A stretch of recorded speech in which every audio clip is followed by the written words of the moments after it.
ரஷ்யாவிடமிருந்து எண்ணெய் வாங்குவதால் இந்தியா மீது அமெரிக்கா 50% வரி விதித்துள்ள சூழலில் இதுபோன்ற வர்த்தக அழுத்தங்களுக்கு இந்தியா யாருக்கும் ஒருபோதும் அடிபணியாது என்று மத்திய வர்த்தக மற்றும் தொழில்துறை அமைச்சர் பியூஷ் கோயல் கூறினார். இந்தியாவின் உலகளாவிய வர்த்தகத்தின் எதிர்காலம் பற்றி பேசிய பியூஷ் கோயல், நாடு மிகவும் வலிமையானதாகவும் தன்னம்பிக்கையுடனும் உள்ளது. ஒவ்வொரு ஆண்டும் 6.5% வளர்ச்சி அடைந்து வருகிறது. இது இன்னும் அதிகரிக்கும். உலக நாடுகள் தங்கள் வர்த்தகங்களை மறுசீரமைத்து புதிய வர்த்தக கூட்டாளிகளை தேடுகின்றன. இந்தியா கடந்த ஆண்டை விட இந்த ஆண்டு அதிக அளவில் ஏற்றுமதி செய்யும். வர்த்தக தடைகளை எதிர்கொள்வதற்கான நடவடிக்கைகள் ஏற்கனவே எடுக்கப்பட்டுவிட்டன என கூறினார். இந்தியாவின் வர்த்தக அணுகுமுறை வெறும் வரி சலுகையை மட்டும் தேடுவதல்ல. ஐரோப்பிய ஒன்றிய நாடுகளுடன் தடையில்லா வர்த்தக ஒப்பந்தங்கள் தொடர்கிறது.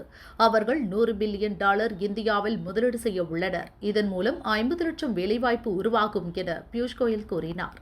இந்திய பொருளாதாரம் செத்துவிட்டதாக அதிபர் டிரம்ப் சொன்ன கருத்தை லோக்சபா எதிர்க்கட்சித் தலைவர் ராகுல் தூக்கிப்பிடித்ததற்கு அமைச்சர் பியூஷ் கோயல் கண்டனம் தெரிவித்தார்.